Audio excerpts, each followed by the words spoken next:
So again, I'd said that our meeting or this monthly coaches call is centered around the idea of student leadership teams and really designating that student leadership team to a PBIS focus. Before we dive into some of the content, I just wanted to give a quick shout out to our student teams who came to our summit this winter. So we held a summit for our elementary age students. Those are fourth, fifth, and sixth graders predominantly that attended that first one. And then we had one for secondary, which was 7th through 12th grade. So we had Broad Street Elementary attend, Mercer, Northwest, Ermin Crest Middle School, Center Township, Reynolds, McQuestion, Dassa McKinney, Summit, Connequenessing, Butler, not the Seneca Valley, Connequenessing, Oakview, St. Luke. So that doubled from the previous year. So hopefully maybe next year we can see that even triple from our very first year. Then we had our secondary student summit. We had students from St. Luke Lutheran, Knox, Lakeview, and Lawrence County Career and Technical Center. Last year we weren't even able to have a secondary summit just due to lack of interest or ability to get students to the intermediate unit. So this year we were happy to have that even happen for our secondary students. And again, hoping that that is something that kind of we see grow in the years to come for our secondary students as well. During that summit, we had students rotate through various activities that were all centered around leadership topics and leadership qualities. Students had expectations that they were to meet throughout the day. We had a student summit ticket and we awarded gift cards to a team in honor of like the students who received tickets for their school team. And then they were awarded a $25 Amazon gift card.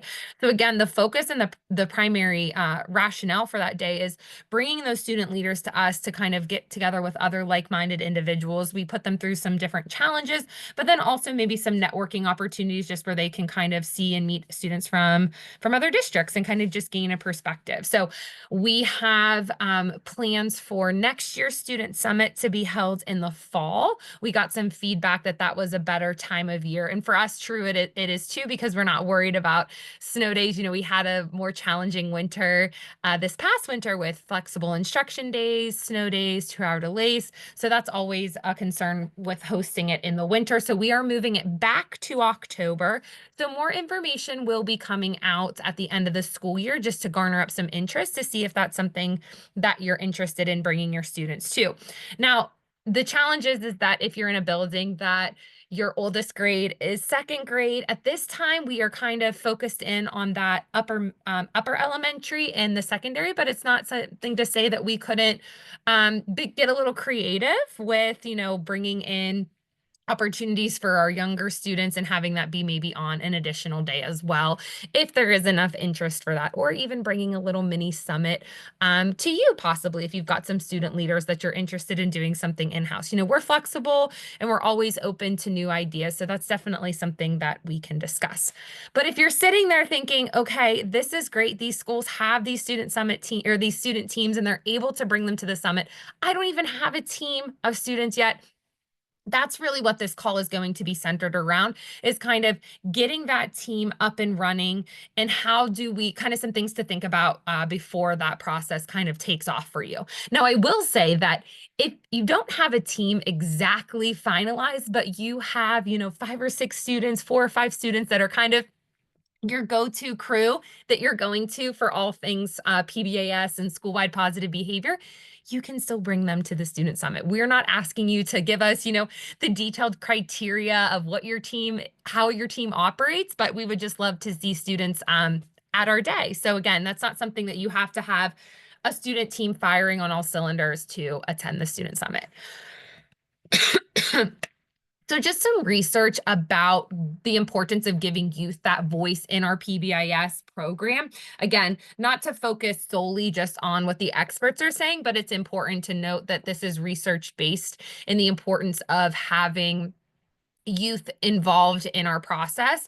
Again, it kind of that first bullet point moves from things being done to them to really kind of working with them. They're integral parts of our PBIS system. So having them, inviting them to have a seat at the table is kind of essential for the success of our program, so that we're not just doing these things to them and providing them with things that aren't meaningful, but they, again, have value because the students are the ones who are giving us that feedback that this is of value to them. So I'm not going to read through all of that research. I know when we did the student buy-in coaches call, if any of you were attending that one, we kind of talked about student teams just in terms of a buy-in aspect, but today's call is really going to be focused on more of the logistics of like the how to kind of get this team up and running. One of the things to consider is how we can involve our team across all three tiers. So really starting tonight or today at that, I'm saying tonight like it's midnight. I think the clock change has me a little, it feels later than it is. But really starting at that tier one, that primary prevention, that's where you're going to want to start with your student team and really just building the capacity to have broad representation across the students that are on that team, and not just making it something that is an election process where we would see maybe more happening with like a student council, but this is a really broad represented group. So we're getting voice and choice from everybody across our tier one systems. Moving into tier two, you might have students who were previously on a tier two intervention that have graduated from that intervention that can now serve as a mentor for younger students. Again, that's one way to utilize youth leadership throughout. Tier three, again, that's really looking at maybe those student-driven IEPs, peer-to-peer support, maybe even like a peer mediation program. Again, there's a lot of options that exist across the tiers, but our focus is really going to be centered around that tier one that 80% of our student body is responding to, and how we can incorporate a student team into our tier one practices. I know this was shared at that student buy-in, but this is a moment to kind of just have a little bit of self-reflection to see where you're at with what you are offering students as far as their voice and their leadership is concerned. So if we're just looking at that expression, that's really just like, okay, they offer us an opinion. They might say like, I don't really like this reward. You might be doing something like an incentive and they're like, they're expressing their opinions about that. Maybe you're taking that to heart. You're hearing those expressions and those sentiments, and you're making some changes to the program based on their expression. Again, that's kind of like that lowest level of their continuum of voice, but it's still important to acknowledge like, hey, this is kind of just where we're at. We're hearing expressions from our students. We're sort of responding to them on a case-by-case basis. Consultation, that's leveling it up a little bit further. Maybe we're offering students a survey. And again, thinking this through, it's going to look a lot different if the oldest grade in your building is second grade versus if you're in a high school with the ability that they can convey responses on a survey, but maybe it's just something that we kind of tailor to the various needs of the ages of our students first and foremost. But again, if we're giving them surveys, we're giving them a formal opportunity to provide some feedback, then we're at that consultation stage. And that's okay to recognize, like, this is the capacity of where our program's at right now, is to kind of just offer them the ability to take surveys, give input and feedback. And right now we can't go beyond that. But if you're currently at that consultation phase where you're like, okay, we've been doing the surveys, maybe now you can go level up to that participation aspect where they have an active role in that decision making. They're kind of getting a little bit more of a seat, closer to a seat at the table, so to speak, with how they're involved in the process. Going a step further, that partnership, that would really be like, okay, we are now getting to the point where we have this student team. They're collaborating with us. They're taking a role in designing our lesson plans, our behavior lesson plans, whether they're just actors or actresses and they're kind of acting out the parts in like a little skit format, or they're kind of leading the conversation as it relates to PBIS. Again, that would be more that partnership piece of it. Activism takes it in another step forward, they're sort of identifying roles. They might be coming to the meeting saying like, hey, we noticed at the end of our lunch period, the cafeteria is a mess. And here's what we think we need to implement to solve that. Or we're going to, encourage our students by adding this incentive to the cafeteria. And it's them delivering that message to you. You might have the data that supports it, but they're really kind of, we say the phrase boots on the ground, but in the sense, they're the ones that are in the cafeteria day in and day out, kind of experiencing that firsthand. And they're the ones who can really advocate for that change. Sure, it's great when our cafeteria monitors are reminding and reinforcing, but when we have peers saying, hey, if not you, then who? Who's going to pick up that trash? And they're kind of the ones that are reiterating that language that we're trying to convey to the students. It's going to be 10 times more powerful. And then kind of that last step of it is that really learner-driven aspect of leadership. So I know this is probably not something that probably isn't new, especially if you attended that student buy-in or that staff and student buy-in a session that was held in the fall that we offered.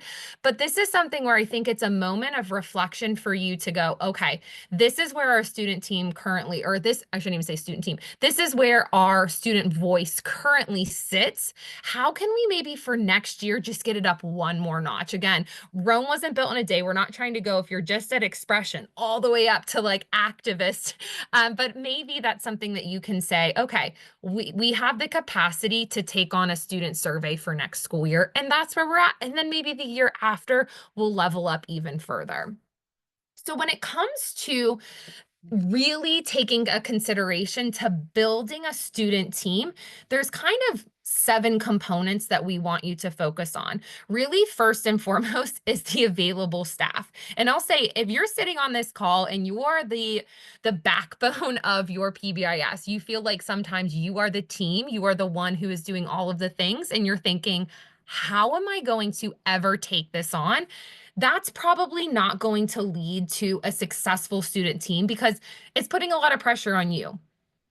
Maybe it's looking at, okay, not just who is on our PBIS team, maybe it's going beyond that and reaching out to, if like 5th grade is the oldest grade in your building, maybe it's going to a 5th grade teacher and collaborating with them. They're not really serving in an active team member role on your school-wide team, but maybe there's somebody in the building that you think, hey, they would be able to have the capacity to partner with me on this endeavor. Because again, if it's falling on your shoulders and you're the person in your building who is already doing so many things as it relates to PBIS, this is just going to feel like one more thing. And we want this to be something that, one, is positive, but you see kind of an impact and you see change being done in a great way. But if it's putting too much on your plate, then it's probably not going to feel that way. So first, again, considering your available staff and who would be able to sort of take the lead on this from a staff perspective. The second process is going to be looking at, how do students apply for this? How are they acknowledged? What are some of their objectives or goals? What's the purpose or rationale for having a student team? What are their expectations? What do meetings look like? And then what are some options for service projects? So thinking through the application process, again, we want this to be something that we look at having all students starting the year off as being sort of eligible for this. So one of the recommendations is that your second to last grade in your building would be who's sort of applicable for that. And the reason being is that then that following year, they will be the student leader. So I previously taught in a building that was K to 6. So our 5th graders were the ones who were applying to be on the leadership team for 6th grade. So again, it's kind of like that they apply that 5th grade year, but it's for them to operate as student leaders in 6th grade. Again, that's just what is recommended. All of these are kind of just suggestions. Nothing is like set in stone or like, oh, the PBIS police are coming because your student team looks a little different. Again, we have some buildings that they have a 3-grade band on their student team. It's for 4th, 5th, and 6th graders. So in that case, they would be applying their 3rd grade year to be on that team in 4th grade, and then, so on and so forth. But really what we want them to look at is having an application process, something that is, them taking an active role in saying like, hey, this is something I think, I want to be a part of. It could also be teacher nomination, but we want some student ownership and kind of initiative with them actively seeking this role. Now, with that said, we don't want the application to prohibit or inhibit all students from applying. So if it's required that you have your students complete a paragraph essay and you have a student who's in learning support and maybe they have some writing limitations or, they have some deficit in writing that would prohibit them, we want this application to be inclusive. Could they give an oral response to why they would be a good fit or whatever the question might be, and we would still accept that. So again, we want to consider that our application is definitely setting criteria, but that it's not limited to just our students who maybe are academically higher achieving because they could complete the task. So again, those are just some things to consider when having an application, and then making sure that there is criteria set forth. So if you feel like your student team could only have the capacity to accept 20 students on that team, again, there's maybe going to need to be a conversation with what criteria are we looking for students to be on that team. Or is it something where we can say, all right, we can kind of take everybody in some capacity, but then we have little subcommittees on there. Again, there's so many options. Having too many students is a good problem to have, but it's definitely something to consider when you're looking at, okay, well, what are these students going to be responsible for? How many students can we really facilitate in a meeting if we're having, a monthly or a quarterly meeting?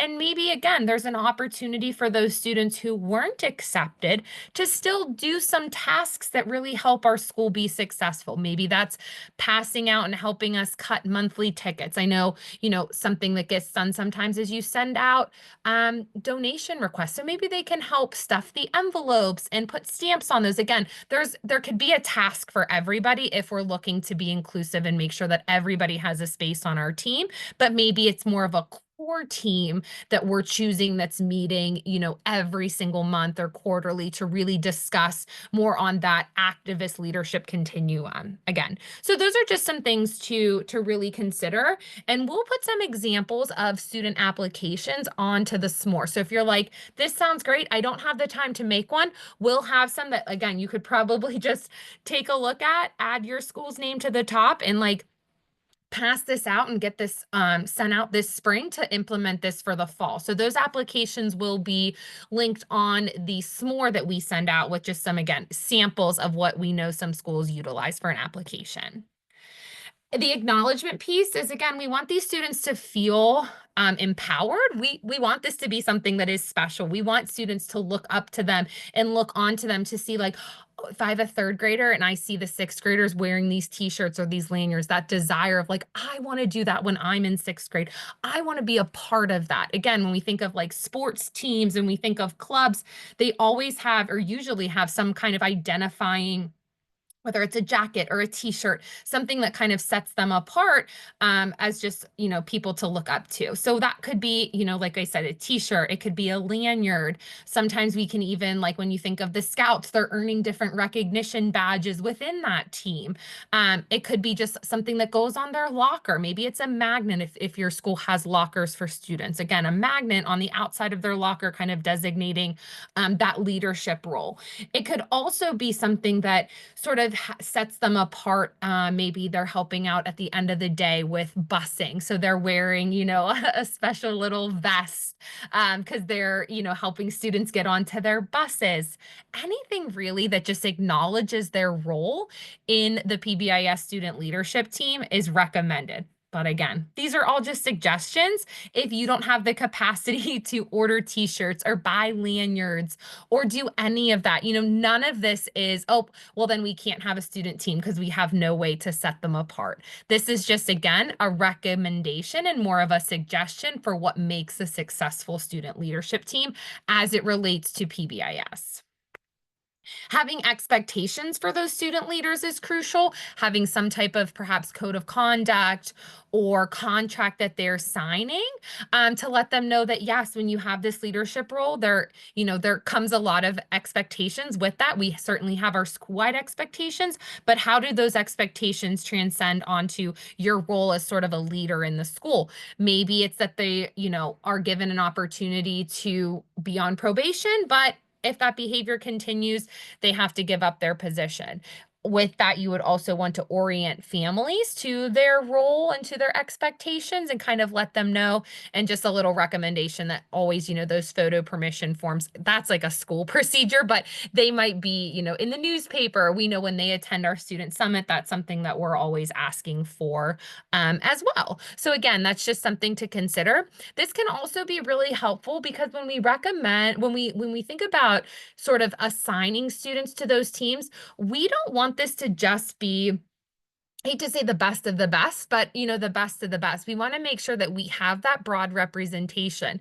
So if you have a student who you're like, oh, they struggled a little bit in third grade, and we're sort of using this as incentive to them, like, hey, this is an important role for you. We want you to be on this team. We want you to be able to give your voice. We want your voice to be heard because again, we want those students who are maybe like the cuspers, the ones who are just on the edge. We want them to teeter over onto the good side, so to speak. But no, we would definitely want their buy-in with that. So they would be a great addition to our student team, but allowing them that opportunity that, yes, we're not expecting perfection, but maybe there's like a probation period or kind of like a restorative time for them to then return to that role, because that might be something that is, helping them to maintain expected behavior throughout the school year, is their ability to be in that leadership role. So again, just something to think about. And in my mind, that's how it kind of differs from student council, where it's like student council is really that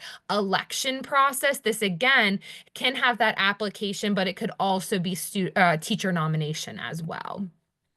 With a monthly or with our meetings, some examples for those again are to just like make those meetings manageable. Maybe it could be like every other Tuesday for 15 minutes during a designated time.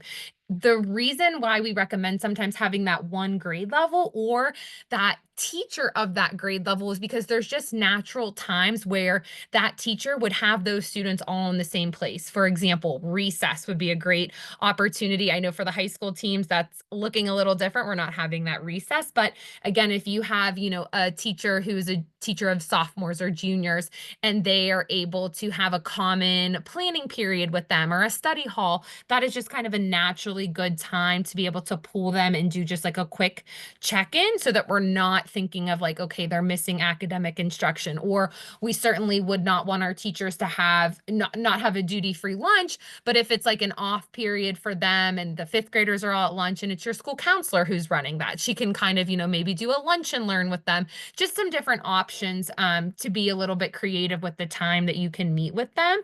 But in those meetings, you want it to be a chance to review some of those leadership qualities, looking at maybe it's a book study, or some lessons, or they're creating goals. But then, like we also mentioned at the beginning, a chance for them to kind of give their feedback and their experience on what they're seeing in the school setting, and reviewing data as it's applicable. So again, we're not going to be sitting down with these students and talking about specific students or saying, oh, the third graders in the cafeteria were horrible last month. But maybe it is that we're presenting like, hey, guys, last month we had, 12 referrals in the cafeteria. Again, that's just basic information that isn't harmful to any party. We're not calling out a specific grade and obviously not a specific group of students. And we're asking them, what are you guys noticing? What are you hearing? What are some things that you're experiencing in those settings? So again, just one way that we can kind of pull data in and make it still applicable to the conversation and relevant, and also not, again, giving away information that would be confidential in any way. So some things that these students can do, looking at some examples, and we'll look at some more maybe that are maybe a little more tailored to secondary. Again, just putting tickets in the teachers' mailboxes. So taking some of those tasks that are mundane and a little bit like, ah, I got to do this again, cutting up the tickets again, those kind of like housekeeping, secretarial activities, assisting with fundraising as it's relevant. Maybe they have like a monthly little meeting with the principal. They can share some concerns, have a little like lunch bunch with the principal. Maybe they're meeting with cafeteria staff once a year. Maybe they're meeting with the bus drivers. They can go in and be cafeteria helpers for younger students. So maybe your fifth graders are out at recess when your kindergartners are in the cafeteria. Again, that would be a random schedule, but like you just never know how it would work out. Or maybe they're at a special and they're able to flex their schedule to, go down for 15 minutes and help with that initial, like, walking around, opening the ketchup packets, that sort of thing. Again, there's so many creative ways to utilize them in those not academic, but like scheduled times of the day. They could help create those videos, be on sort of morning or dismissal hallway patrol, read the morning announcements, providing feedback on those acknowledgments, handing out some peer-to-peer acknowledgments, helping with those kickoff assemblies and modeling those expectations. Looking at some more specific high school responsibilities, again, maybe they are the ones analyzing the data from the survey. So there's the student survey giving out, instead of you having to sift through all of those results, maybe it's your student teams. Again, keep in mind, this is more middle high school, giving input to develop those matrix behavior school rules and discipline policies, helping, be a part of the student handbook conversation, still creating those videos, giving input. I'm not going to read through all of these just for the sake of time here.